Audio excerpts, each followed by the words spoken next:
Баршаңызға қайырлы күн. Бүгін біз қазақтың ұлттық тағамы ет ауқат жасаймыз.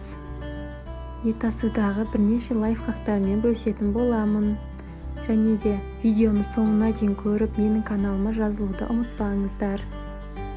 Алдымен ыдысымызға етімізді салып, суымызды құйып, 2,5 сағатқа қойып қоямыз. Сәбіз, картоп қосып жесеңіздер де болады.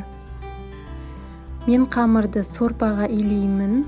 Алдымен жұмыртқамызды және тұзымызды салып, жақсылап араластырып, ұнымызды салып, қамыр илеп аламыз.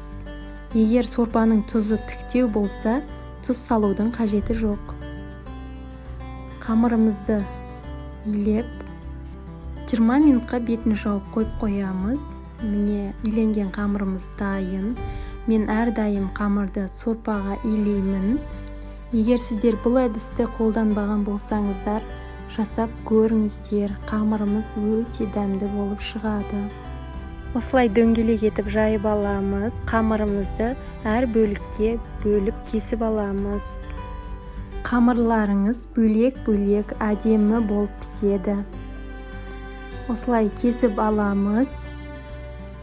Тоңазытқышқа 15 минутқа салып алсаңыздар да болады. Осылай рет-ретмен кесіп, дайындап аламыз.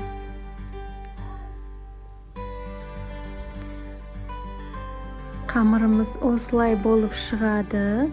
Сорпаға иленген қамырдың дәмі өте ерекше болады. Міне, осылай етіп жайып аламыз. Қатты жұқа қылмаймыз. Міне, қолымыз көрініп тұратындай. Қайнап тұрған сорпамызға салып аламыз. Міндетті түрде арасы жабысып қалмауы керек. Қозғап-қозғап тұрамыз. Қамырымыз 6-7 минуттай тұрады. Қақпағын жауып қоямыз. Міне, осылай қамырымызды сүзіп аламыз. Сорпаға иленген қамыр өте дәмді болады. Жасап көріңіздер. Үстіне алдын ала дайындалған тұздығымызды құямыз, пиязымызды майдалап тураймыз.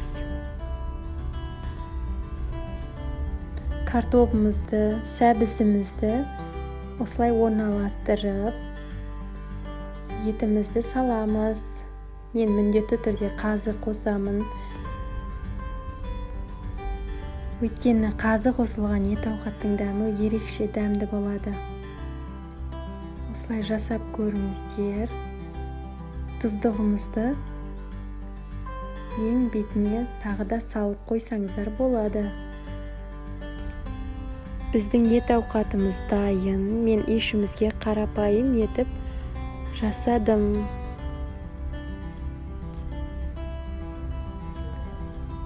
Осылай жасап көріңіздер. Және менің каналыма жазылуды ұмытпаңыздар.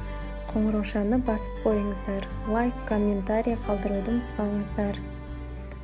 Астарыңыз дәмді болсын. Міндетті түрде жасап көріңіздер.